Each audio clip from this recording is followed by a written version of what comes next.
वायुमंडल से हम बात करते हैं, वायुमंडल हम पढ़ने जा रहे हैं, एटमॉस्फेयर पढ़ने जा रहे हैं। तो एटमॉस्फेयर कैसे तैयार होता है हम बात करते हैं। तो सुनिए, पृथ्वी के चारों ओर व्याप्त गैसों का विशाल आवरण को जो पृथ्वी का अंग माना जाता है। तो सही बात है, गैसों का विशाल आवरण तो है हमारे पृथ्वी पे चारों तरफ है। तो उसी को बोला गया है कि गैसों का विशाल आवरण जो पृथ्वी का अंग मानते हैं, जिसे कवर ऑफ गैस बोलते हैं, उसके चारों तरफ से घेरे हुए है। घेरे हुए उसी को हम वायुमंडल कहते हैं, एटमॉस्फेयर कहते हैं। याद रखिएगा, एटमॉस्फेयर कहलाता है। क्लियर हो गए। अगर आपसे पूछेगा रासायनिक संगठन की बात करते हैं, तो रासायनिक संगठन की दृष्टि से वायुमंडल को दो परतों में बांटा गया है। एक तो सम मंडल और दूसरा विषम मंडल में बांटा गया है। एक तो सम मंडल मतलब होमोस्फेयर बोला गया है, और विषम मंडल मतलब हेट्रोस्फेयर बोला गया है।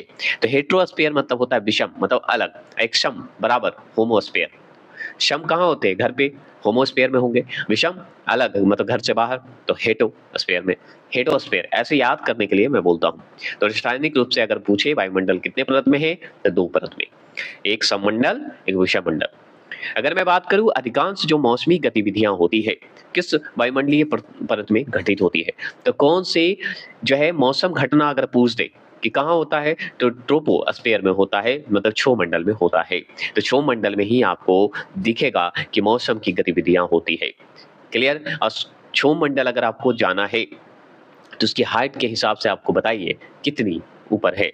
चलिए आगे बात करते हैं। आगे हम बात करें वायुमंडल की कौन सी परत जो है विमानों को उड़ने के लिए आदर्श मानी जाती है। तो हम बहुत अच्छे से जानते हैं कि जहां पे जहाज उड़ता है उस क्षेत्र को समताप मंडल कहते हैं, और समताप मंडल को ही इंग्लिश में स्ट्रेटोस्फीयर बोला जाता है। तो याद रखने वाली बात यह है कि हो सकता है क्षोभ मंडल के जगह पे इंग्लिश में ही ट्रोपोस्फियर दे दे। तो ट्रोपोस्फियर पे क्या होगा, मौसम की घटना होगी। मौसम कहाँ बिगड़ेगा, जब हमारा दिमाग भड़केगा, ट्रोपो हो जाएगा, टोपा हो जाएगा, ट्रोपोस्फियर कहला जाएगा। ऐसे याद कर लीजिएगा। अगर मान लीजिए कहाँ पे विमान उड़ेगा, मतलब सॉरी, कहाँ पे विमान उड़ेगा, जहां पे उड़ेगा, जहां पे प्लेन होगा, प्लेन मतलब बराबर समतल होगा, तो समताप मंडल होगा। उसी को स्ट्रेटोस्फेयर कहते हैं। जहां सीधा कौन उड़ेगा, वायुयान उड़ेगा, जहाज उड़ेगा, तो उसी को स्ट्रेटोस्फेयर कहेंगे, मतलब समताप मंडल कहेंगे। तो समान रूप से उड़ने वाली जगह को विमान जहां उड़ेगा उसे समताप कहेंगे, और जहां पे मौसम बिगड़ेगा, दिमाग बिगड़ेगा, ट्रोपा हो जाएगा, उसी को हम ट्रोपोस्फियर बोलेंगे, क्षोभ मंडल बोलेंगे। ऐसे याद करिएगा। मैं थोड़े से हर ढंग से कोशिश करता हूँ कि आपको याद हो जाए। अगर ऐसा ट्रिक अगर आपको लगता है कि एक स्टोरी के रूप में, एक फन के रूप में करें, तो आप कमेंट करते रहिएगा। ओजोन परत की अगर बात करें, किसकी बात करें? ओजोन परत की। ओजोन परत जो है वायुमंडल की किस परत में अवस्थित है, तो हम बहुत अच्छे से जानते हैं। जहां पे मेरा प्लेन उड़ेगा, स्ट्रेट रूप से उड़ेगा, मतलब स्ट्रेटोस्फेयर में उड़ेगा, उसी तरह ओजोन मंडल भी उसी में मिलेगा। तो ओजोन परत आपको मिलेगा समताप मंडल में ही मिलेगा, और समताप मंडल को ही इंग्लिश में कहते हैं स्ट्रेटोस्फेयर। तो ओजोन भी कहाँ रहेगा, जहां समतल रहेगा। आप सुनिए, पृथ्वी की सतह से ओजोन मंडल जो है, जिसे ओजोन स्फीयर भी बोला जाता है, समताप मंडल को, ऐसे याद रखिएगा, स्पेशल होता है ओजोन मंडल। ठीक है, तो ओजोन स्फीयर भी बोला जाता है क्योंकि समताप मंडल में ही होता है। और इसकी ऊंचाई अगर पूछे तो लगभग 15 से 35 किमी होता है। किसकी? ओजोन मंडल को, जिसे हम समताप मंडल भी कहते हैं, ओजोनोस्फीयर। स्ट्रेटोस्फीयर उसी तरह ओजोन स्फीयर होता है। क्लियर। अगर मान लीजिए हमारा टोपागिरी हो गया, मतलब मेरा दिमाग खराब हो गया, तो क्षोभ मंडल में, ट्रोपोस्फियर में चले जाइए। जानकारी लेनी है, ट्रोपोस्फियर टिक लगाइएगा। अगर मान लीजिए सीधा एकदम उड़ना है, स्ट्रेट रूप से उड़ना है, तो स्ट्रेटोस्फियर में जाइए, मतलब समताप मंडल में जाइए। तो जहां पे प्लेन उड़ रहा है सीधा रूप से, प्लेन तो टेढ़ा उड़ेगा नहीं, सीधा उड़ेगा, तो मतलब स्ट्रेटोस्फियर, समताप मंडल। उसी तरह समताप मंडल को क्यों कहेंगे, क्योंकि वहां पे ओजोन मंडल भी है। तो ओजोन बराबर में रहेगा ना, ओजोन अगर इधर उधर हुआ तो समझिए हानि हो जाएगा हम लोग को। इसलिए ओजोन बराबर है, ढका हुआ है, तो ओजोन स्फीयर भी बोला जाता है समताप मंडल को। क्लियर हो गया। और अगर जहां पे रेडियो, जहां पे गाना सुनने की शौक हो, रेडियो हो, टीटी हो, वहां पे हम आयन मंडल बोलेंगे, जिसे हम लोनोस्फीयर भी बोलते हैं। ठीक है, तो आयन मंडल को लोनोस्फीयर बोलिए, लोन लेने वाला चीज। अब इसको पैसा से ही खरीदिएगा ना, रेडियो को कैसे खरीदिएगा? रेडियो सुनने के लिए लैपटॉप लीजिए, टीवी लीजिए। हाँ, तो ये सब जो रेडियो तरंगों की बात करेगा, वेव की बात करेगा, तो हम किस मंडल में जाएंगे? तो आयन मंडल में जाएंगे। आयन मंडल को ही लोनोस्फीयर कहेंगे। अगर मैं बात करूं कौन सी अक्रिय गैस जो है, बताइए, वायुमंडल में नहीं पाई जाती है, तो रेडॉन जो है आपको वायुमंडल में नहीं मिलेगा। नहीं तो लगभग सारा चीज आपको वायुमंडल वायुमंडल में मिल ही जाएगा। चलिए ये क्लियर हो गए। अगर आपसे पूछेगा कि वायुमंडल का कौन-सी परत जो है दूरसंचार प्रणाली के लिए जो है उत्तरदायी है, तो देखिए दूरसंचारी कर दे या रेडियो तरंग कर दे, तो दूरसंचार कहाँ होगा? टीवी-वूवी का कैसे सिग्नल पकड़ेगा? उसी से ना पकड़ेगा, दूरसंचार से ही ना पकड़ेगा। रेडियो तरंग को ही तो कह रहे हैं, तो मतलब आयनमंडल, आयनमंडल को लोनोस्फीयर बोलिएगा। लोन लेने वाला स्फीयर, तो ये सब लेने टीवी-वूवी लीजिएगा तो पैसा रहेगा तब, नहीं तो लोन लेके लीजिए, है ना? इस तरह से याद कर सकते हैं। अगर संचार उपग्रह की बात करें, लीजिए संचार उपग्रह मतलब कम्युनिकेशन सैटेलाइट। अब संचार हो, दूरसंचार हो, है ना? तो याद रखना है दूरसंचार के लिए आयनमंडल, ठीक है? अब आयनमंडल से थोड़ा-सा ऊपर चले जाइएगा तो वो मिल जाएगा कम्युनिकेशन सैटेलाइट, जो हम लोग कृत्रिम उपग्रह बोलते हैं। वहाँ पे कृत्रिम उपग्रह आपको मिलेगा कहाँ पे? बहिर्मंडल में।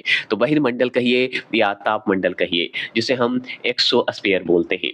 एक्सोस्फीयर मतलब एक से है बेचारा, वो एक्स्ट्रा है, बाहर चला गया, एक्सोस्फीयर है। तो एक्सोस्फीयर में कहाँ होगा? जहाँ पे हम लोग अपने मर्ज़ी से उपग्रह भेजेंगे कि भाई मेरा सैटेलाइट है, मैं अपना मर्जी का चलाऊँगा, जाइए। सब विदेश अपना देश-विदेश भेजता है वहाँ पे सैटेलाइट एक वो कृत्रिम रूप से मानव द्वारा। तो इसकी हाइट अगर पूछे 640 किमी के ऊपर एकदम मिलेगा। मतलब बाहिर्मंडल है ना, बाहर की ओर मिलेगा। ऐसे याद करेंगे।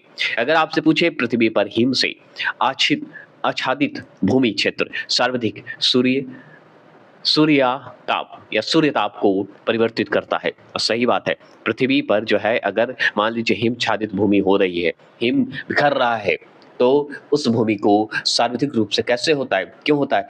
वो सूर्यताप को परिवर्तित करता है। अगर ये गड़बड़ हुई और सूरज का प्रकोप बढ़ा, तो विनाश तो निश्चित है, ये हम जानते हैं।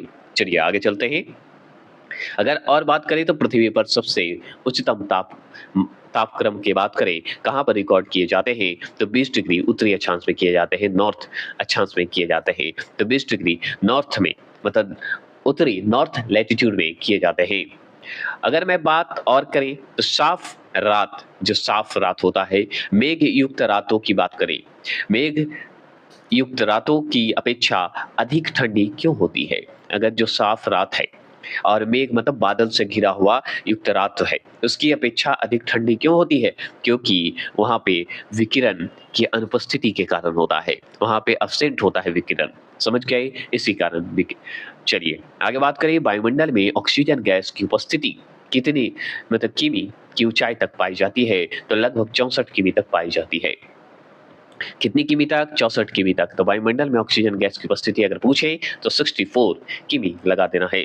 अगर आपसे पूछे विद्युत आवेश कणों की प्रधानता वायुमंडल की किस परत में पाई जाती है? तो आयन मंडल में पाई जाती है। किसमें पाई जाती है? तो आयन मंडल में ही पाई जाएगी और आयन मंडल को ही लोनोस्फीयर बोलते हैं। लीनो ना बोल के लोनोस्फीयर बोला कीजिए, ज़्यादा याद होगा। और समताप मंडल में उपस्थित, समताप मंडल को इंग्लिश में स्ट्रेटोस्फीयर, दोनों याद रखना है, हिंदी इंग्लिश कभी भी पूछ देता है। तो स्ट्रेटोस्फीयर में स्थित ओजोन परत का कार्य जो है भूतल पर परावैंगनिक विकिरण को रोकने की बात करता है। तो विकिरण को रोकने का काम कौन करता है? ओजोन। ओजोन कैसे है? ऐसे रहेगा सीधा तभी तो, सीधा कहाँ रहेगा? स्ट्रेटोस्फीयर में रहेगा, मतलब स्ट्रेटोस्फीयर में ओजोन परत है और उसी को हम समताप मंडल को ही स्ट्रेटोस्फीयर के जगह पे हम ओजोन स्फीयर भी बोलते हैं। और इसी जगह पे हमारा क्या उड़ता है? विमान भी उड़ता है। चलिए ऐसे याद कर लीजिएगा, ठीक है? मतलब सीधा उड़ रहा है तो विमान कहाँ उड़ेगा? सीधा कहाँ उड़ेगा? समताप मंडल, समताप बेचारा बराबर है, स्ट्रेटो है, स्ट्रेट रूप से चलता है। याद करने के लिए आप बस माइंड को चलाते रहिए, काम होते रहता है। वायुमंडल के किस परत में बान अलेन रेडिएशन बेल्ट की उपस्थिति पाई जाती है? तो हम बताइए, जहाँ पे रेडिएशन की बात हो रही है तो आयन मंडल को ही टिक लगाएंगे और आयन मंडल या बहिर्मंडल टिक लगा के आ जाएगा। देखिए, आपको अगर मान लीजिए रेडियो तरंग की बात होगी तो आयन मंडल, और आयन मंडल से ऊपर चले जाइएगा तो बहिर्मंडल है। तो बहिर्मंडल में भी आपको रेडिएशन बेल्ट मिलेगा और आयन मंडल में भी मिलेगा। तो ऑप्शन पे डिपेंड करेगा कि आयन मंडल टिक लगाएं कि बहिर्मंडल। तो सबसे पहले तो रेडिएशन वाली बात होगी, उल्का वाली बात होगी, रेडियो तरंग वाली बात होगी। तो ये सब जो है आप ज्यादातर लगा दीजिएगा आयन मंडल। अगर मान लीजिए आयन मंडल ना रहे तो बहिर्मंडल टिक लगा के आ जाएगा। क्लियर हो गए? और बहिर्मंडल को ही तापमंडल भी कहा जाता है, याद रखना है। चलिए, ये बात क्लियर हो गई। अगर मैं बात करूं पृथ्वी की सतह पर जो है शुष्क वायु का रासायनिक संगठन, अगर बात करें संगठन की बात करें तो देखिए द्रव्यमान के हिसाब से प्रतिशत है, और इसका सूत्र जो देखा जाए नाइट्रोजन देखिए Na2 से इंडिकेट करते हैं, है ना? इसमें जो है द्रव्यमान हमारा जो 78.8% है वायुमंडल में, है कि नहीं? पृथ्वी की सतह पर अगर वायु का रासायनिक संगठन देखें तो नाइट्रोजन सबसे ज़्यादा है, 78.8 है, और ऑक्सीजन दूसरे नंबर पे आता है जिसे O2 से हम टिक लगाते हैं, ठीक है, सिंबल से, जो कि 20.95 है, मतलब 20.95% है ऑक्सीजन। और आर्गन जो है, आर्गन जो होते हैं गैस, वो तीसरे नंबर पे होते हैं जो कि AR से इंडिकेट करते हैं, और ये जो कितना है 0.93 है। तो अगर पूछे कि पृथ्वी सतह पर गैसों की बात करें तो तीसरे नंबर पर आर्गन है, चौथे नंबर पे हमारा कार्बन डाइऑक्साइड है, चौथे नंबर पे क्या है, कार्बन डाइऑक्साइड है, जो कि CO2 से हम इसका सिंबल को मतलब संकेत बताते हैं, इस सूत्र को CO2 बोलते हैं, और इसका जो है कितना है तो 0.036 है। और उसके बाद पांचवें नंबर पे हमारा नियोन है, नियोन गैस है जो कि Na से इंडिकेट करते हैं, और इससे जो है 0.002 है। और उसी तरह हीलियम की बात करें तो He से इंडिकेट करते हैं, और ये जो है 0.0005 है। हीलियम भी है जो कि छठे नंबर पे है। क्रिप्टॉन हमारे सातवें नंबर पे है जो कि एकदम Kr से इंडिकेट करते हैं, और 0.00001 है, 3 जीरो है 1 है। और फिर जेनॉन है गैस जिसे Xe के नाम से इंडिकेट करते हैं, ये तो है 1 जीरो के बाद 4 जीरो दे दीजिए और उसके बाद 9 लिख दीजिए, क्लियर हो गया? तो 0.0009 है। तो ये गैस हमारे पृथ्वी सतह पर आपको देखने को मिलेंगे। चलिए और भी बात करें तो और बात कर लेते हैं, सवाल कैसे बनते हैं हम देखते हैं। वायुमंडल में पाए जाने वाले चक्रीय पवने विक्षोभ को हम चक्रवात कहते हैं। पवन जो है अपनी दिशा बदलते रहता है, अब पवन जो तेज होना कम होना, जो पवनों का जो तरीका है बदलना, उसी को हम चक्रवात के रूप में कहते हैं। कभी तेज आता है और तेज के रूप में अगर वो आ गया तो चक्रवात ही हो जाएगा, तो नाम से जाना जाता है। यह जो है निम्न वायु दाब के क्षेत्र में आपको ज्यादा मिलेगा चक्रवात। जैसे इसमें जो है पवन की दिशा जो है अगर उत्तरी गोलार्ध में है, मतलब नॉर्थ हेमिस्फीयर में है, तो नॉर्थ हेमिस्फीयर में जो घड़ी की सुई होती है, घड़ी की सुई की अगर डायरेक्शन की बात करें, दिशा की बात करें तो विपरीत है, और यही साउथ हेमिस्फीयर में चले जाएंगे, मतलब दक्षिणी गोलार्ध में चले जाएगा, तो इसका जो है अनुकूल रहेगा, मतलब जैसा समय है उसके अनुसार आपका चलेगा दक्षिणी गोलार्ध में, साउथ हेमिस्फीयर में। बस इतना ही ध्यान रखना है। तो नॉर्थ में पूछे तो उल्टा होगा सुई के हिसाब से, और नहीं तो दक्षिणी गोलार्ध में सुई के हिसाब से चलेगा, अनुकूल चलेगा। अब बात करते हैं हम लोग कि चक्रवात के प्रकार कितने होते हैं। तो चक्रवात के प्रकार हमको दो प्रकार में बांटा गया है, शीतोष्ण कटिबंधीय चक्रवात और एक उष्ण कटिबंधीय चक्रवात, जिसे हम ट्रॉपिकल जो है चक्रवात बोलते हैं, और एक शीतोष्ण चक्रवात को ही टेम्परेट जो है चक्रवात बोलते हैं। टेम्परेट चक्रवात मतलब होता है शीतोष्ण कटिबंधीय चक्रवात, और उष्ण कटिबंधीय चक्रवात को ही ट्रॉपिकल चक्रवात बोलते हैं। ठीक है, और मैंने जो चक्रवात बोला याद रखिएगा, साइक्लोन है ना? आप जानते हैं टाइप ऑफ साइक्लोन बोलिए, या टेम्परेट साइक्लोन बोल दीजिए, या ट्रॉपिकल साइक्लोन बोल दीजिए, लेकिन हम चक्रवात हिंदी में बोल रहे हैं इसलिए कि याद रहे आपको। तो टेम्परेट चक्रवात बोल दीजिए या ट्रॉपिकल चक्रवात बोल दीजिए, क्लियर हो गया? इसे साइक्लोन आप बोल सकते हैं। कर्क रेखा व मकर रेखा, ठीक है, कर्क रेखा जिसे ट्रॉपिक ऑफ कैंसर बोलिए, और मकर रेखा ट्रॉपिक ऑफ कैप्रिकॉर्न बोलिए। इसके निकट में क्या होता है, चक्रवात उत्पन्न होता है। कौन सा चक्रवात उत्पन्न होगा? उष्ण कटिबंधीय चक्रवात उत्पन्न होगा, जिसे हम ट्रॉपिकल साइक्लोन बोलेंगे या ट्रॉपिकल चक्रवात बोलेंगे। तो उष्ण कटिबंधीय को हम बोलते हैं ट्रॉपिकल चक्रवात, याद रखिएगा, मतलब साइक्लोन बोलते हैं। तो कहां पे होगा ये उष्ण कटिबंधीय? तो कर्क रेखा और मकर रेखा के निकट होगा, क्लियर? अगर आपसे पूछे कि भाई टाइफून चक्रवात से जो है कौन सा क्षेत्र प्रभावित होता है? चीन सागर ज्यादा प्रभावित होता है। चीन सागर जो है आपको प्रभावित होगा किससे? टाइफून चक्रवात से, मतलब साइक्लोन से। अब यहाँ पे बात करते हैं शीतोष्ण कटिबंधीय चक्रवात की बात करते हैं। शीतोष्ण कटिबंधीय चक्रवात जो है जिसे हम टेम्परेट साइक्लोन बोलते हैं, याद रखिएगा 35 से 65 डिग्री अक्षांश मतलब लैटिट्यूड के मध्य ये उत्पन्न होता है। तो ये लैटिट्यूड के मध्य उत्पन्न होता है, ये हम जानते हैं। होता है कि नहीं? होता है, क्लियर? तो कितना से? 35 से 65, 65 डिग्री।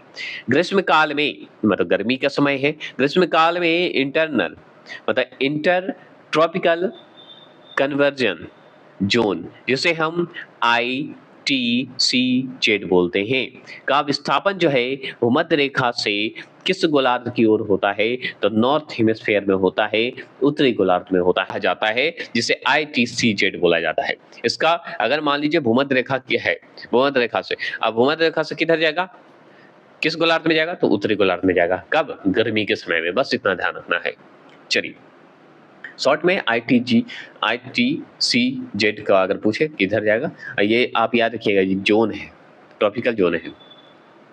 यहाँ पे क्या है कि टॉर्नेडो की तीव्रता के मापने हेतु किस मापक का प्रयोग किया जाता है?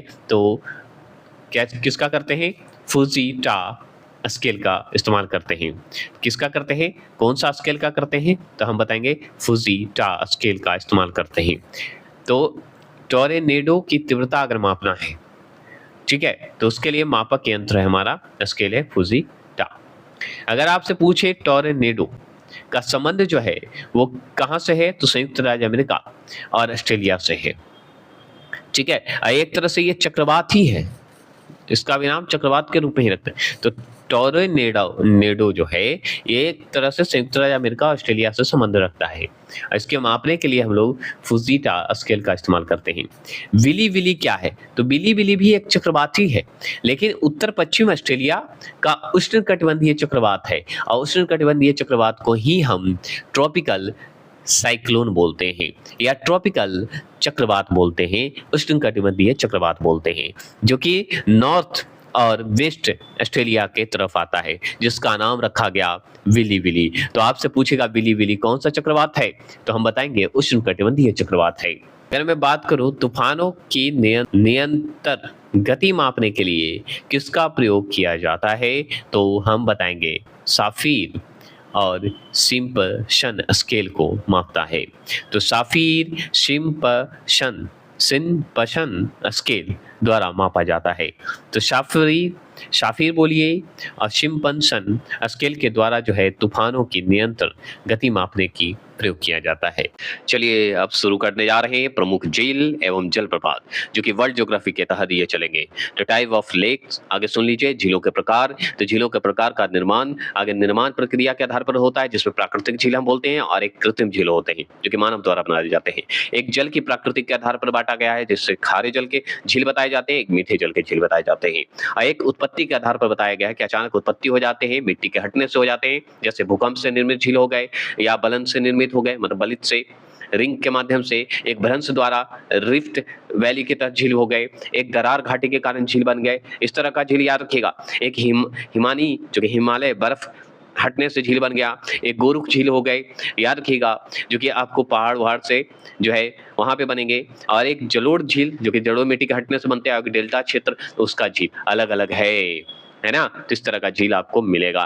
तो चलिए हम शुरू करते हैं इस तरह के झीलों के बारे में। तो झील का शुरुआत करने जा रहे हैं कि विश्व के ताजे जल की सबसे बड़ी झील कौन सी है, तो सुपिरिया झील है। तो सुपिरिया झील जो है ताजे जल की सबसे बड़ी झील मानी जाती है, सुपिरिया झील। सुपिरिया झील याद रखिएगा कनाडा और संयुक्त राज्य अमेरिका का हिस्सा में आता है, याद भी रखने की चीज है। अगर आपसे पूछे विश्व का सर्वाधिक गहरी झील कौन सी है, तो बैकाल झील है, जो कि रूस में पड़ती है। इसकी गहराई जो है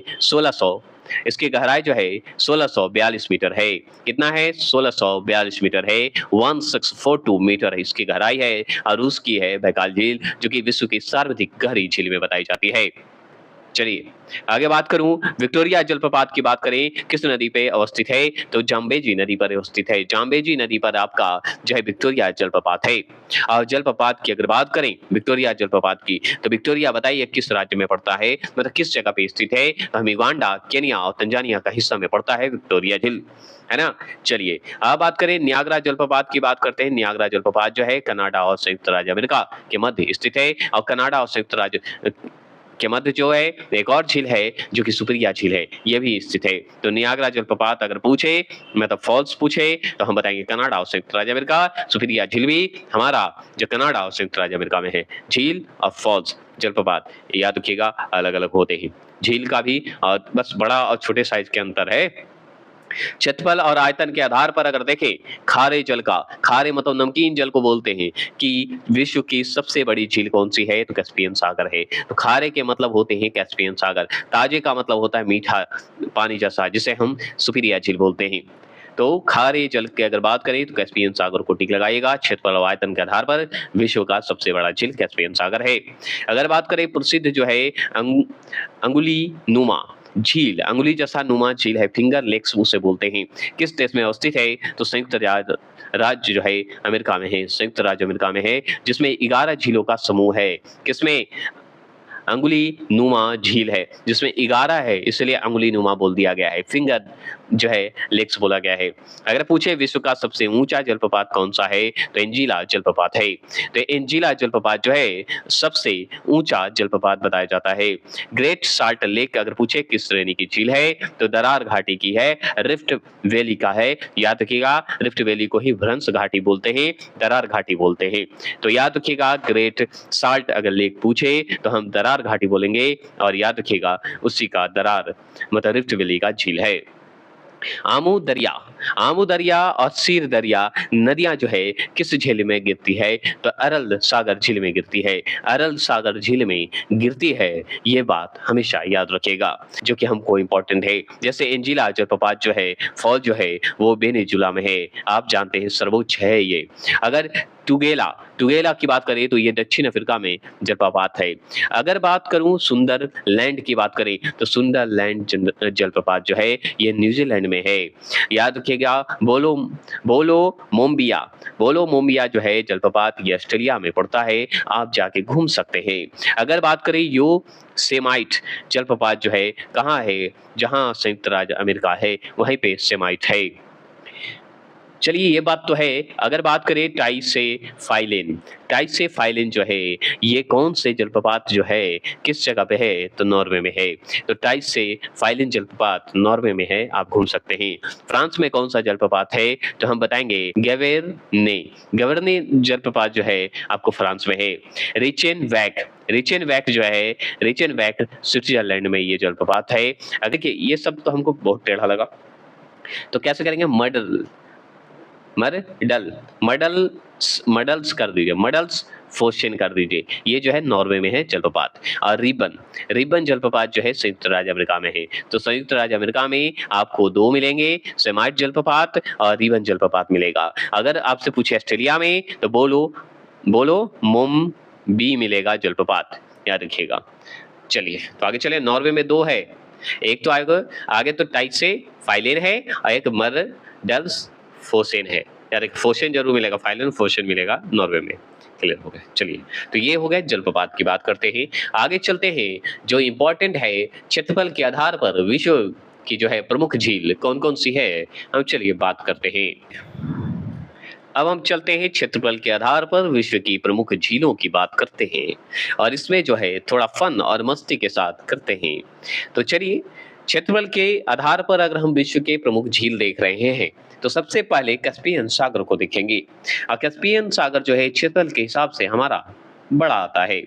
और याद रखिएगा, ये कैस्पियन सागर जो है कजाकिस्तान में चले जाइए, रूस चले जाइए, और तुर्कमेनिस्तान में चले जाइए, और अजरबैजान और ईरान अगर आप जाते हैं, तो ये कैस्पियन सागर आपको दिखेगा। तो कैस्पियन सागर जो है बहुत बड़ा है। क्यों? क्योंकि कजाकिस्तान, रूस, तुर्कमेनिस्तान, अजरबैजान और ईरान ये सब क्षेत्रों में फैला हुआ है। मतलब 1 2 3 4 5 क्षेत्र में फैला हुआ है कैस्पियन सागर। तो क्षेत्रफल के हिसाब से तो बड़ा हुआ कि नहीं कैस्पियन सागर? अवश्य हुआ है कि नहीं? यस। और ऐसे भी कैस्पियन सागर की बात करें तो क्षेत्रफल और आयतन के आधार पर खारे जल का विश्व का सबसे बड़ा झील है, खारे जल का है कैस्पियन सागर। समझ गए ना? चलिए, जो इंपॉर्टेंट है उसको हम बताते हुए चलेंगे। अब जैसे सुपीरिया झील की बात करते हैं, तो सुपीरिया झील जो है वो कनाडा और संयुक्त राज्य अमेरिका में है, ये बात तो मैं बता चुका हूँ। और ये ताजे पानी का झील है। क्या है? ताजे पानी का झील है, और ये ताजे पानी का सबसे बड़ा झील है, मतलब मीठे पानी का सबसे बड़ा झील है। क्लियर? चलिए, और कनाडा और संयुक्त राज्य टिक लगा के आएगा। विक्टोरिया झील भी अगर आ जाए, तो विक्टोरिया झील को युगांडा, केन्या और तंजानिया ये तीनों में से कोई ऑप्शन आए तो टिक लगा दीजिएगा विक्टोरिया झील के बारे में। और विक्टोरिया झील के बारे में सवाल क्या है ये बताइए, कमेंट कीजिए। तो विक्टोरिया झील युगांडा, केन्या, तंजानिया क्षेत्र में फैला हुआ है। वहीं पे जाम्बे नदी भी है ना। चलिए, अगर मैं बात करूं हुरॉन, हुरॉन अगर बात करें, हुरॉन जो है ये झील जो है ये कनाडा और संयुक्त राज्य अमेरिका का हिस्सा में आता है। तो संयुक्त राज्य अमेरिका जा रहे हैं तो हुरॉन जो है क्या देखिएगा, हुरॉन झील देख के आइए, सुपीरिया झील देख के आइए, ये सब झील देखते हुए आइए। मिशिगन नाम का एक झील है जो कि सिर्फ संयुक्त राज्य अमेरिका में आपको दिखेगा। ग्रेट बियर का अगर बात करें, ये देखिए क्षेत्रफल के हिसाब से बड़ा है, ठीक है। और ग्रेट बियर की बात करें तो ये कनाडा में आपको मिलेगा झील, तो कनाडा झील के लिए ये बड़ा है। ग्रेट स्लेव, स्लेव झील भी ये कनाडा में मिलेगा, ये भी आपका आता है। ग्रेट बियर के बाद ग्रेट स्लेव कनाडा का हिस्से में आता है, ये बड़ा है विश्व में। ईरी अगर बात करें, ईरी झील जो है कनाडा और संयुक्त राज्य अमेरिका के हिस्से में आता है, ये झील आपको दिखेगा। विनीपेग अगर झील देखना है तो कनाडा चले जाइए, आपको दिखेगा, ये विश्व के अगर देखा जाए प्रमुख झील में आता है। कनाडा आ गए, अब कनाडा और संयुक्त राज्य अमेरिका में सबसे ज्यादा झील है। आपको सुपीरिया झील जाना है तो कनाडा संयुक्त राज्य अमेरिका जाइए, कनाडा सिर्फ कनाडा जाना है तो ग्रेट बियर और ग्रेट स्लेव में जाइए। हुरॉन अगर झील देखना है तो कनाडा और संयुक्त राज्य अमेरिका चले जाइए। मिशिगन जाना है तो संयुक्त राज्य अमेरिका चले जाइए, और विनीपेग चले जाना है तो कनाडा चले जाइए। ईरी अगर झील देखना है तो कनाडा और संयुक्त राज्य अमेरिका चले जाइए। तो इतना सारा चीज जो है कनाडा और संयुक्त राज्य अमेरिका में झील है। और एक देखिए ओंटारियो नाम का एक झील है जो कि कनाडा और संयुक्त राज्य अमेरिका में है। तो ये सब झील तो आपको दिख रहा है ना। बात करें लाडोगा, लाडोगा झील कहाँ है तो रूस में है। अगर बलखश झील अगर पूछे तो कजाकिस्तान में मिलेगा, कजाकिस्तान में कैस्पियन सागर भी बहता है। ओनेगा नाम का एक झील है जो कि रूस में बहता है।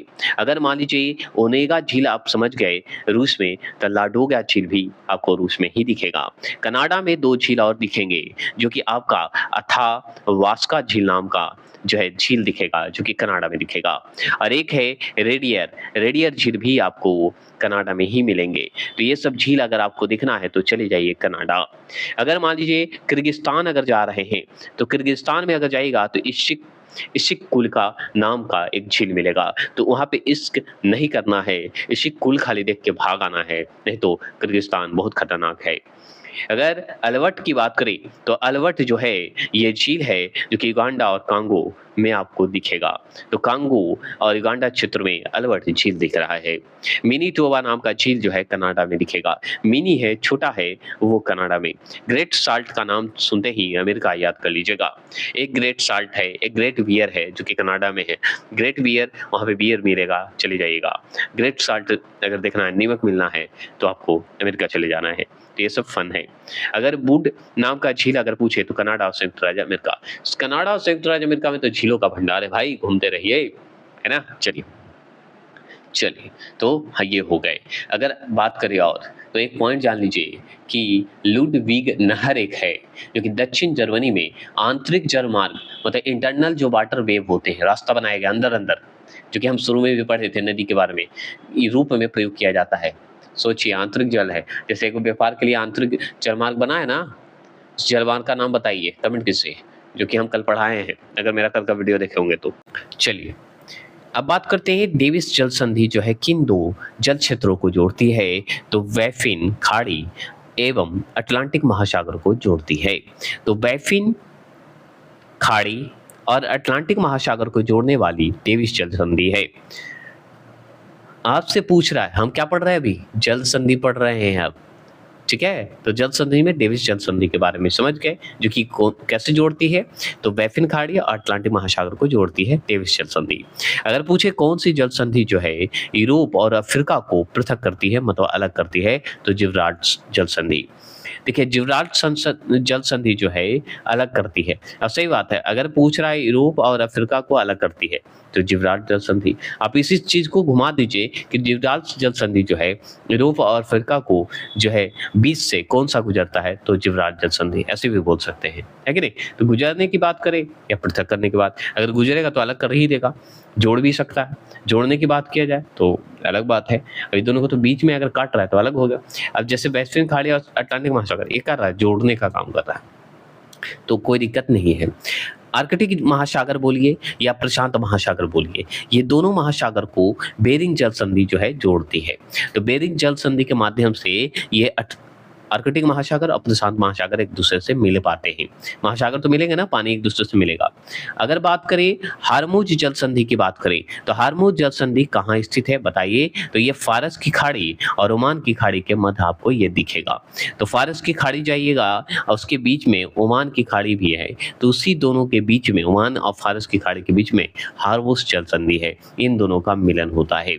अगर मैं बात करूं एशिया को, तो एशिया को उत्तरी अमेरिका से कौन जल डमरू मध्य जो है पृथक करता है, मतलब अलग करता है? तो एशिया और उत्तरी अमेरिका को अलग करने वाला बेरिंग जल संधि है। देखिए, सागर को तो मिलाएगा, पानी एक दूसरे से मिल सकता है, लेकिन देश को तो अलग कर रहा है ना जल संधि, तो अलग कर दे रहा है। तो एशिया और उत्तरी अमेरिका को अलग करने वाला कौन है? इसके बीच में पानी बहने वाला कौन है? बेरिंग जल संधि। इसके माध्यम से दोनों अलग हो जाते हैं, पृथक हो जाते हैं। और आप इसे कहिए कि इस माध्यम से हम लोग इधर उधर पार करके मिल सकते हैं, लेकिन पृथक है।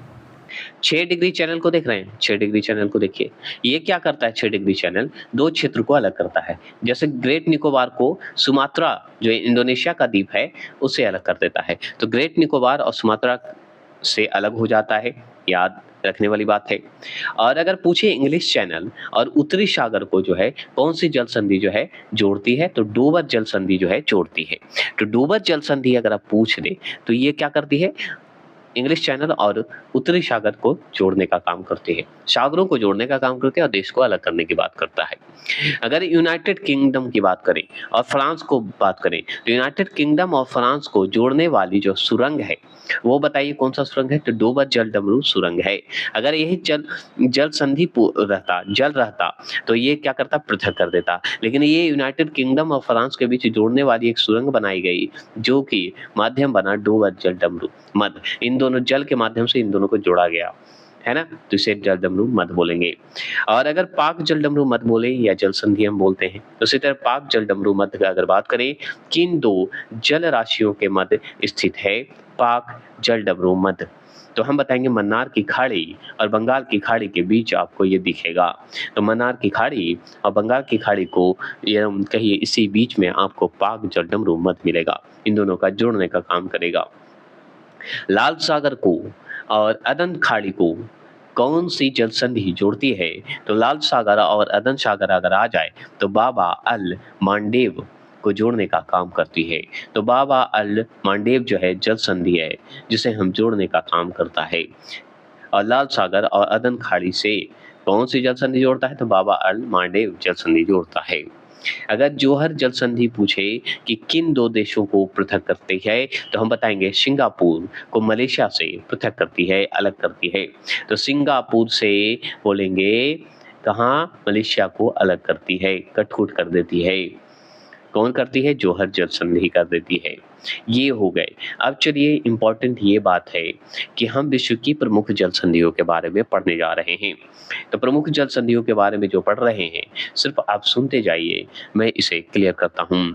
तो मलक्का जल संधि जो है ये कहाँ है? तो किन को जोड़ता है? तो हम बताएंगे अंडमान सागर और दक्षिण चीन सागर को जोड़ने का काम करता है। और यह अवस्थित कहाँ है? तो इंडोनेशिया और मलेशिया के मध्य आपको दिखेगा। तो इन दोनों को पृथक करने का काम मलक्का जल संधि करता है। अगर पूछे देश में इंडोनेशिया और मलेशिया को अलग करने का काम कौन करता है? मलक्का जल संधि।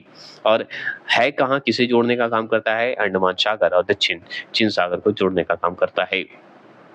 पाक जल संधि की अगर बात करें, तो पाक जल संधि जो है मन्नार की खाड़ी और बंगाल की खाड़ी के बीच में आपको स्थित है। तो इन दोनों को जोड़ने का काम करता है। और है कहाँ? जैसे ही पाक आए तो भारत श्रीलंका याद रखिएगा, ना कि भारत पाकिस्तान याद रखिएगा। तो भारत और पाक जल संधि जो होती है अवस्थित है, जो कि पृथक करती है पाक जल डमरू, या आप इसे पाक जल संधि भी बोल सकते हैं। तो जोड़ने का काम करे या अलग करने का काम करे, है तो इसी के बीच में, बस इतना ध्यान रखना है। और मन्नार की खाड़ी और बंगाल की खाड़ी को जोड़ता है। अगर पूछे कि सुंडा, सॉरी नाम ही है, यहाँ पे बढ़िया से करता हूँ, सुंडा जल संधि जो है ये जावा सागर और हिंद महासागर को जोड़ने का काम करती है। तो जावा और हिंद महासागर को जोड़ने का काम सुंडा जल संधि करता है। और ये है कहाँ? इंडोनेशिया में अवस्थित है। ये भी बात समझ गए। यू कॉटन जल संधि की बात करें तो यू कॉटन नाम का जल संधि है जो कि मैक्सिको की खाड़ी और कैरेबियन सागर को जोड़ने का काम करती है। तो मैक्सिको की खाड़ी और कैरेबियन सागर को देखना है, खूबसूरत नज़ारा देखना है मिलन का, तो यू कॉटन जल संधि के पास चले जाइएगा। और ये कहाँ है? तो मैक्सिको और क्यूबा में जाइए, उसी के बीच आपको दिखेगा। ये भी बात हम समझ गए। अगर आपसे पूछे ओरंटो, ओरंटो जल संधि की बात करेंगे तो ओरोंटो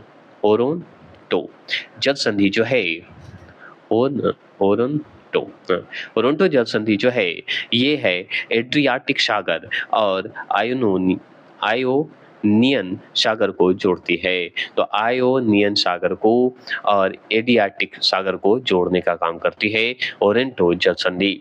और ये जो है कहाँ है? इटली और अल्बानी के बीच में मध्य में अवस्थित है। तो इटली में जाइएगा तो घूमने को मिलेगा। अगर इटली नहीं जा पाए तो अल्बाइन के बीच जाइएगा, मतलब इटली और अल्बाइन के बीच में पहुंचेगा। बाब अल मांडेव जल संधि जो है ये लाल सागर और अदन खाड़ी को जोड़ता है। तो लाल सागर और अदन खाड़ी को जोड़ने वाला बाबा हैं, तो बाब अल मांडेव हैं। और ये कहाँ है बता सकते हैं? तो यमन और जिबूत में है, इसी के बीच है जिबूती। जिबूती बोलिए या जिबूत बोलिए, कोई फर्क नहीं पड़ता, बस यमन और जिबूती में है। और जानकारी क्या है? मोजाम्बिक चैनल का नाम सुने होंगे। मोजाम्बिक चैनल बोलिए, चैनल मतलब जोड़ना, जल संधि ही कहिए। मोजाम्बिक चैनल के नाम पे हम सुनते हैं कि हिंद महासागर में है। तो मोजाम्बिक चैनल हिंद महासागर को जोड़ने का काम करती है और ये मोजाम्बिक और मेडागास्कर के बीच आपको दिखेगा। ठीक है। नॉर्थ चैनल की अगर हम बात करते हैं तो नॉर्थ चैनल आपको आयरिश सागर और अटलांटिक सागर को जोड़ने का काम करती है। तो आयरिश सागर और अटलांटिक महासागर को जोड़ती है नॉर्थ चैनल। और यह है कहाँ? तो आयरलैंड और इंग्लैंड में स्थित है। तो आयरलैंड और इंग्लैंड के बीच आपको दिखेगा। टॉरस जल संधि आपको दिखा होगा। तो टॉरस जल संधि जो है ये जो है अराफुरा सागर और पपुआ खाड़ी के बीच कहते हैं। पापुआ खाड़ी बोलिएगा। तो अराफुरा सागर और पापुआ खाड़ी जो है ये टॉरस जल संधि के बीच है और ये पापुआ न्यू गिनी और ऑस्ट्रेलिया के मध्य आपको दिखेगा। पापुआ न्यू गिनी और ऑस्ट्रेलिया के बीच आपको दिखेगा। संधि की बात करते हैं, बॉस जल संधि जो है ये तस्मान सागर और दक्षिण सागर में है। तो तस्मान सागर और दक्षिण सागर में आपको बॉस जल संधि मिलेगा और ये ऑस्ट्रेलिया में अवस्थित आपको दिखेगा। कौन? बॉस जल संधि। तो आपसे पूछेगा बॉस जल संधि जो है वो है कहाँ? तो ऑस्ट्रेलिया में। अब चलिए बेरिंग जल संधि की बात करते हैं। तो आपसे सवाल पूछता है बेरिंग जल संधि का नाम सुने हैं? अब बताइए है कहाँ? तो अलास्का और रूस में बताया जाता है। ठीक है। ये जो जल संधि किसको किसको जोड़ती है? तो बेरिंग सागर और चुकची सागर है, इस सागर को जोड़ता है। अगर आपसे पूछे बॉस्पोरस जल संधि, तो बॉस्पोरस एक बोस जल संधि है जो कि तस्मानिया सागर और दक्षिण चीन को जोड़ती है, ऑस्ट्रेलिया में है। एक बॉस्पोरस जल संधि है जो कि काला सागर और मरमरा सागर को जोड़ती है। तो काला सागर और मरमरा सागर को जोड़ती है कौन सा सागर? तो हम बताएंगे कौन सा जल संधि? तो बॉस्पोरो जल संधि है। और यह है कहाँ? तुर्की में। आपको तुर्की में दिखेगा। तो तुर्की क्षेत्र में बहुत ही मिलेगा, जाइए। डेविस जल संधि आपको अगर दिखना है तो डेविस जल संधि जो है ये ग्रीनलैंड और कनाडा में आपको दिखेगा, इसी के बीच में दिखेगा, ग्रीनलैंड और कनाडा में। ग्रीनलैंड तो द्वीप है, तो जानते हैं।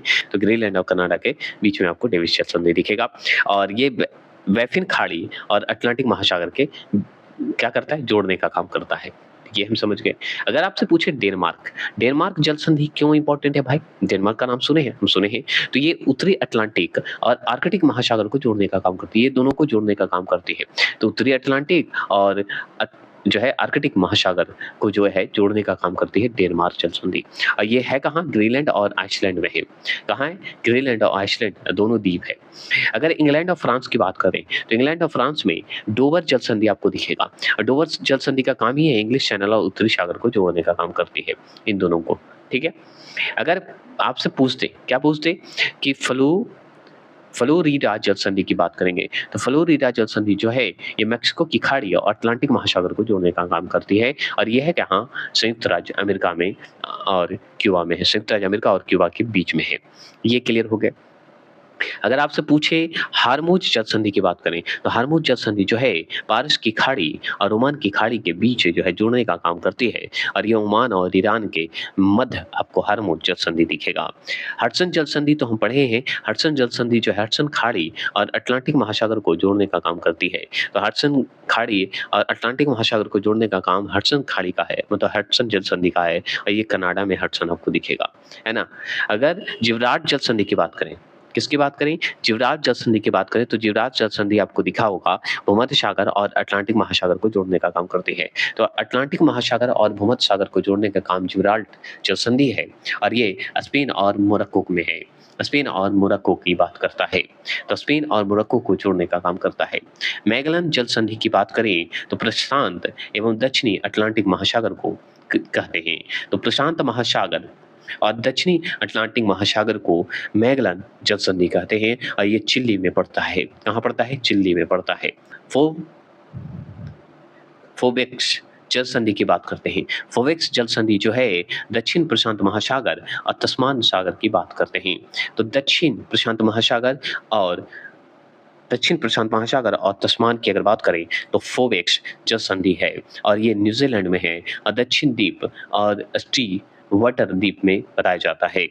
अगर बात करें फॉर्मोस जल संधि की अगर बात करें तो ये दक्षिण चीन और सागर पूर्वी चीन को जोड़ता है। तो दक्षिण चीन और पूर्वी सागर को जोड़ता है फॉर्मोस जल संधि, और चीन ताइवान में ये पड़ता है। तो ये क्लियर हो गए। और अब चलते हैं हम लोग प्रमुख नहरें एवं बांध की बात करते हैं। इसके बाद हमारा लगभग वीडियो खत्म होने वाला है, फिर वायुमंडल है और एक दो टॉपिक है, उसके बाद वर्ल्ड ज्योग्राफी खत्म हो जाएगा। पशुपालन नहीं पढ़ाएंगे क्योंकि पशुपालन से वैसा हमको नहीं लगता कि वीडियो का क्वेश्चन आने वाला है, अगर आएगा तो अवश्य पढ़ा देंगे। एवं बांध की बात करते हैं तो देखिए पनामा नहर की बात करें तो पनामा नहर किन दो महासागरों को जोड़ती है? तो प्रशांत महासागर और कैरेबियन सागर को जोड़ती है। तो कैरेबियन सागर और प्रशांत महासागर जोड़ने का काम पनामा नहर का भी है। अब नहर पढ़ रहे हैं तो नहर भी जोड़ेगा और आगे भी जोड़ेगा, जैसे स्वेज नहर हो गया, पनामा नहर हो गया, वोल्गा नहर जो नहर है, ये सब भी होगा। जैसे किस शहर में नहीं, किस नहर को एशिया और अफ्रीका महाद्वीप के मध्य जो है सीमा रेखा माना जाता है? तो स्वेज नहर को माना जाता है। तो एशिया और अफ्रीका के बीच अगर देखा जाए, इन दोनों महाद्वीप है, इन दोनों महाद्वीप के बीच अगर सीमा बना रही है तो स्वेज नहर बना रही है। तो स्वेज नहर आप जानते ही हैं कि लाल सागर और भूमध्य सागर को जोड़ती है। तो हमारा एशिया और अफ्रीका महाद्वीप को भी ये काम करती है सीमा बनाने का, और ये स्वेज नहर जो है मिस्र में है, आपको पता है ना, स्थान पूछेगा तो। चलिए, स्वेज नहर जो है विश्व का सबसे बड़ी पोत वाहक नहर है, ठीक है, मतलब कैनल है बहुत बड़ा, सही बात है। स्वेज नहर जो है बहुत ही है, पोत कहने का मतलब पतन वाला, ठीक है। चलिए, और वहाँ पे व्यवस्थित है, मतलब कई तरह से मार्केटिंग कही व्यावसायिक रूप से, इंडस्ट्रियल कहते हैं उसे, मतलब व्यापार के क्षेत्र में भी कहिए, वहाँ बहुत सारे बंदरगाह हैं, वहाँ पे रखने का जगह बनाया गया है। तो याद रखिएगा। सूज नहर की बात करें, सूज नहर जो है किन दो झीलों को जोड़ती है? तो सुपिरिया झील और हुरॉन झील को जोड़ती है। अब देखिए सुपिरिया झील जो है ये ताजे पानी का झील है, और हुरॉन झील भी, आपको दोनों झील जो है आपको कहाँ दिखेगा पता है? ये दिखेगा कनाडा और संयुक्त राज्य अमेरिका में दिखेगा, ये दोनों झील, है ना, दिखता है कि नहीं? दिखता है। तो सू नहर इसी का नाम पड़ गया, जुड़ता है। स्वेज नहर की बात करें तो स्वेज नहर जो है दो सिरों पर कौन से पतन जो है बंदरगाह जो है स्थित है? तो पोर्ट सईद एक पतन है और एक स्वेज पोर्ट है, ये दोनों आपको पोत मिलेंगे। पोत मतलब पतन जो मतलब बंदरगाह, और बंदरगाह पे पोत रखने का भी व्यवस्था किया गया है बड़े स्तर पे। तो स्वेज नहर पे दो आपको दिखेगा, एक तो स्वेज पोर्ट के नाम से जानते हैं और एक पोर्ट सईद के नाम से जानते हैं। यहाँ पे देखिए पराना नदी पर निर्मित जो है इतिपू बांध जो है, इतेपू बांध जो है विश्व के सबसे बड़े बांधों में से एक है। विश्व में याद रखिएगा सबसे बड़े बांधों में से एक है, पराना नदी पर निर्मित किया गया है इतेपू बांध, याद रखना है। यह ब्राजील और पराग्वे दो देशों को जो है संयुक्त परियोजना है, मतलब इन दोनों से जुड़ा हुआ परियोजना है, इन दोनों के लिए फायदेमंद है। अब बात करते हैं असवान उच्च बांध की बात करते हैं। हाई डैम की बात करें कहाँ स्थित है, तो हम बताएंगे मिस्र में स्थित है, और मिस्र में नील नदी पर। मिस्र में कौन सी नदी? नील नदी पर। और किल नहर जो है किन दो सागरों को जोड़ती है? तो उत्तरी सागर और बाल्टिक सागर, उत्तरी सागर और बाल्टिक सागर को जोड़ने का काम किल सागर का है।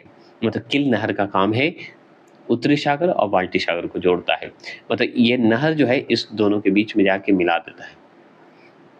कुछ पानी इधर, कुछ पानी उधर ऐसे याद रखिएगा। अगर विश्व का सबसे लंबा समुद्र सेतु पूछा जाए, बनाया गया है, तो हम बताएँगे वो बनाया गया है जिया ओझू खाड़ी में बनाया गया है। जानकारी लेते हैं तो समझते हुए चलिए। तो देखिए, विश्व का सबसे ऊँचा बाँध कौन-सा है? वक्स नदी पर निर्मित रोगन बाँध है। क्या है? रोगन बाँध है। तो वक्स नदी पर निर्मित रोगन बाँध है, जो कि ताजिकिस्तान में है और ये विश्व का सबसे ऊँचा बाँध बताया गया है। और अस्वान बाँध जो है, ये मिस्र में अवस्थित है। कहाँ है? मिस्र में अवस्थित है। विश्व के प्रमुख बाँध की अगर बात करें, तो बाँध की बात करते हैं और नदी की बात करते हैं और देश की बात करते हैं।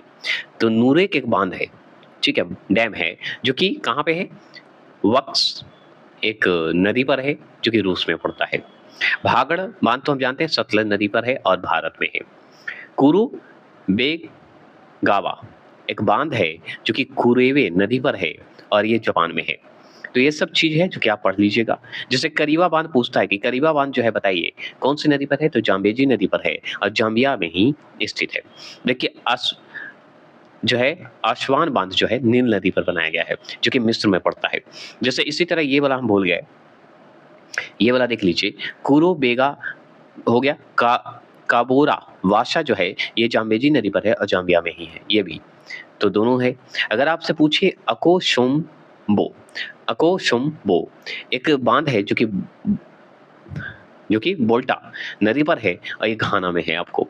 ग्रांड डिक्सेंस डिक्सेंस नदी पर है और स्विट्जरलैंड में है। वेज़ोंट नदी पर जो है वेज़ोंट बाँध है और ये इटली में है। कहाँ है? इटली में है। अगर आपसे पूछे फीडर नदी पे कौन सा बाँध है, तो हम बताएंगे ओरोविले नदी है। ओरोविले बाँध है जो कि फीडर नदी पर है और ये संयुक्त राज्य अमेरिका में पड़ता है।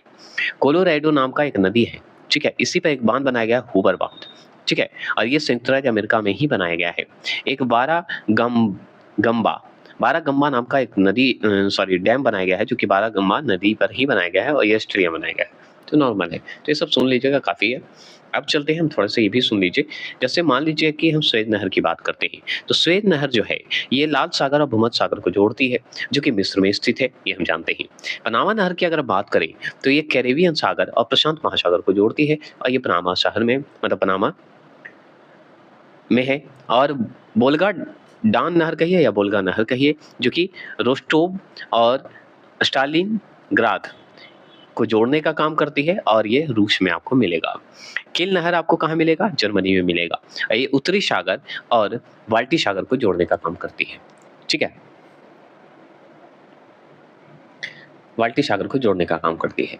अगर पूछे उत्तरी सागर की बात करें, तो उत्तरी सागर नहर जो है, उत्तरी सागर और एम्स्टर्डम को जोड़ने का काम करती है। क्लियर? और ये जर्मनी में ही पड़ती है। ईरी नहर की बात करें तो ये हडसन नदी और ईरी नदी को जोड़ने का काम करती है और ये अमेरिका में है ईरी नहर। शू नहर पूछे कि क्या काम है? शू नहर जो है सुपीरिया झील और हुरॉन झील को जोड़ती है, ये अमेरिका का है, ये हम जानते हैं। तो ये अमेरिका और कनाडा का जो है दोनों में झील है।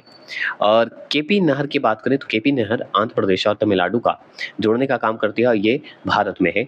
याद रखने वाली बात है, जो कि फेमस है, याद रखिएगा। अगर आपसे पूछे गोटा नहर जो है ये स्कॉटहोम और गुटेनबर्ग को जोड़ने का काम करती है और ये स्वीडन में है। मैनचेस्टर नहर अगर पूछे तो मैनचेस्टर और लिवरपूल नाम का जो है दोनों को जोड़ने का काम करती है। मतलब इन दोनों को जोड़ने का काम करती है, मैनचेस्टर और लिवरपूल को जोड़ने का काम करती है, जो कि ग्रेट ब्रिटेन में आपको दिखेगी।